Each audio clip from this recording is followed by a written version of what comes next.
ওয়ান্ডারি শুক্লা পরিবারে তোমাদের সবাইকে স্বাগত।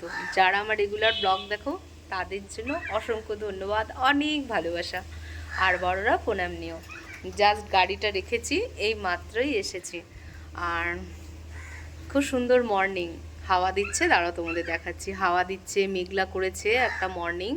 তো আজকে অনেকক্ষণ উপাস থাকতে হবে, দেরি করে লাগবে বলে আমি পুজোটা করতে পারলাম না। কাল সকালে পুজো করব, জিম থেকে ছুটি নিয়েছি। তো সঙ্গে থেকেও পাশে থেকেও। সকালে জিম থেকে আসার পরেই বাগান ঘুরে ঘুরে দেখতে চেষ্টা করলাম। এক দাদা বলেছিল যে খড়বেড়িতে গাছে প্রচুর কাঁঠাল এসছে, আমি তো দেখিনি, আজ দেখলাম।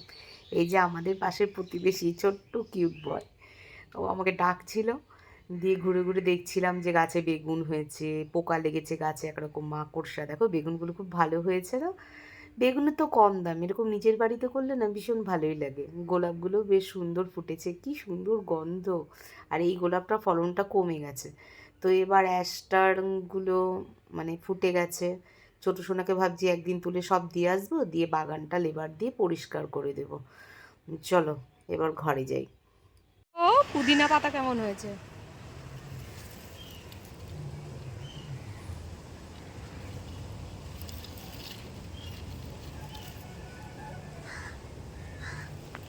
নিয়ে আসো না ঘরে পুদিনা পাতা খেতে, সেগুলো টবে গোড়াগুলো কেটে মাটিতে লাগিয়ে রাখবে, প্রচুর পুদিনা পাতা হয়ে যাবে। সারা বাড়ি কালোময় হয়ে গেছে, এক রেশমির চক্করে। দেখো, আর ড্র্যাগন ফ্রুটস দেখো কিভাবে এগিয়ে আসছে, দেখো।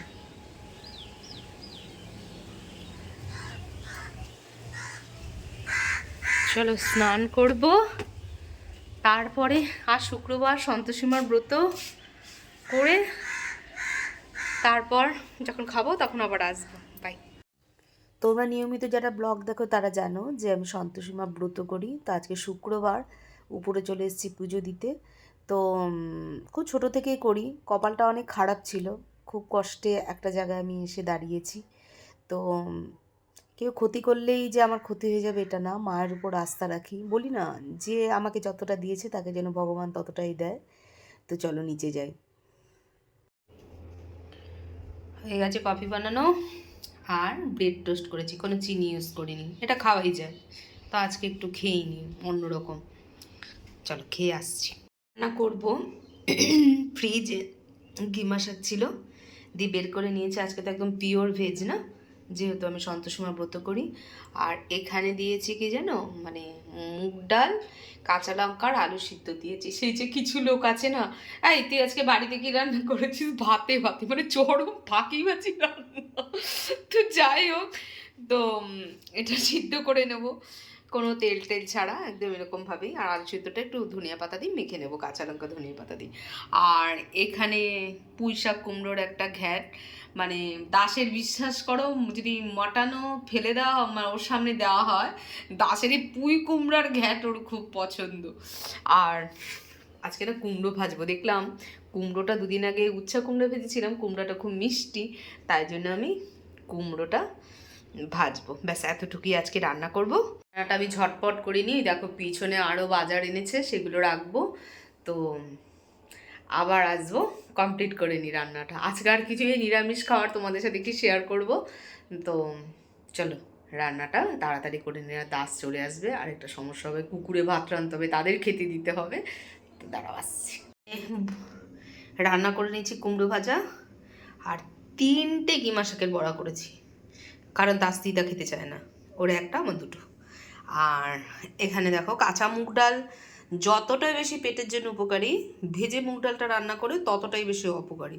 তো আলু সিদ্ধ ডাল রয়েছে, আর কাঁচা লঙ্কা নুন টুন দেওয়া আছে। আলু সিদ্ধগুলো দাস যখন আসবে তখন মাখবো। দাস ফোন করে এতক্ষণ বলল যে ওর ডবল ডিউটি পড়ে গেছে। আর এখানে রেখেছি পুঁই শাকের ঘ্যাট। তো ভাত বসিয়ে দিয়েছি, দাস আসুক ততক্ষণ আমি বাগানে জল দিই, আবার নন্দদা কাজে আসবে। দাস রেডি হয়ে গেছে, পুজোর বাজার করতে যাব, চলো তোমাদের সাথে শেয়ার করব। তো বাজারে গিয়ে এই যে ফলের দোকান, ভাই পোজ দিচ্ছে একদম কোঅপারেটিভের সামনে, একে ভাই ডাকি। তো এর থেকেই ফল নিই, ওর বাবা ম্যাক্সিমাম থাকে, ও থাকে না, তো আজকে দেখা হলো।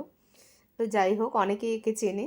তো ফল নিয়ে নিয়েছি, তারপরে আরেকটা দোকানেও চলে গেলাম, তারপরে দশকর্মার সব কিছু কিনলাম আর কি, কলকে টলকে এগুলো সব তো লাগে, কর্পূর সব নিয়ে নিলাম। কৈবল্য স্টোর তোমরা অনেকেই চেনো, খুব নাম করা। আর তারপরে দাসের সাথে মানে ঘরে আসার পালা, তো তা পতঞ্জলি থেকে ঘিটি নিয়ে রিটার্ন হয়ে গেলাম। চলে আসলাম, এই হচ্ছে ফল বাজার ঠাকুরে, আর নতুন ফল তরমুজ এনেছি, গোপালকেও দেব। আর পতঞ্জলি থেকে ঘি এনেছি, সব স্লিপ খেয়ে যাচ্ছে। সবসময় ঘিটা না মানে ভালো দিতে হয় পুজোতে, তো গাজা কলকে সব নিয়ে এসছি, বোম বলে কাল পুজো করব। বাচ্চাদের মতো পাঁপড় খাবো, তো সব কিছু সুস্থভাবে নিয়ে এসেছি। দাস ফুল টুলগুলো নিয়ে এসেছে, কাল সকালে একদম তুরান্ত পুজো দিতে ঘুম থেকে উঠে চলে যাব, যেহেতু থাকবে। তো চলো টিফিন কি খাওয়া যায় দেখা যাক। তো আমি নিচে এখনও টিফিন দিইনি, উপরে এসেছিলাম মানে তোমার একটু রিল করতে, তো বোন ফোন করলো, ছেলে ফোন করলো, ছেলে শিবরাত্রি করছে, বড় হয়ে গেছে, দিয়ে গোত্র কি সব জিজ্ঞেস করলো। তো যাই হোক, আমার সুগার, তারপর আমি 2য় নাম্বার প্রেশার, আমি হেপাটাইটিস পজিটিভ, কিন্তু আমি নিজে অনেক পজিটিভ হয়ে গেছি সোশ্যাল মিডিয়ার দরুন, মাথা খাটানো লোকের দরুন আমি আজকে অনেক স্মার্ট। আমার সাথে পারা এখন কঠিন। আর মিথ্যা বলা, মিথ্যা একটা আর্ট, যে যার মিথ্যা ধরা যায় না সে হচ্ছে মহান, আর যার মিথ্যা ধরা যায় সে হচ্ছে ঝাড়ুদার। এটা হচ্ছে কথা। তা মিথ্যা সত্যির মাঝখানে এনে থেকে নিজেকে ভালো রাখাটা সবচেয়ে বড় দায়িত্ব। চলো দাসকে টিফিন দিতে হবে, দাসটা বসে আছে, কফি করব, কারণ একটা ছেলে বিয়ে হয়ে যাওয়ার পরে সম্পূর্ণ দায়িত্ব তার বউয়ের থাকে। তো চলো, কফি করেছি, কফি, একটা নিমকি, 2টো ক্রিম কেক আর বিস্কুট দাসকে দেবো, আর ক্রিম কেক আর বিস্কুট 2টো দিয়ে আমি খাবো। তো ছেলেও ওখানে পুজো দিচ্ছে, আজ খুব ভালো লাগছে, দিনটা বড় হচ্ছে আস্তে আস্তে। যে তরকারি ছিল সেই তরকারি, রুটি আর সেমই করেছি আজকে রাত্রে খাবার। চলো আমরা খেয়ে নিই, তারপরে আসছি। ঘরে টিভি দেখছে, খাবে, খেয়ে নিচ্ছে। আমার খাওয়া হয়ে গেছে, ওটা ওরকম রাখা আছে। তো সাবধানে থাকবেন, মানুষকে বিশ্বাস করবেন অনেক সাবধানে। কোনো মানুষ অন্যায় করলে ক্ষমা চেয়ে নিলে তার চেয়ে কেউ ভালো মানুষ হয় না, কিন্তু অন্যায় করেও যদি সে বড় গলা করে সত্যি সে খুব খারাপ হয়। জীবনে অনেক স্ট্রাগল করেছি, তাই অনেক কথাই হয়তো তোমাদের সাথে এই ব্লগের থ্রু আমি মানে বলে থাকি তোমাদের। তো সবাই গায়ে মাখবে না, তো সবার জন্য এগুলো নয়।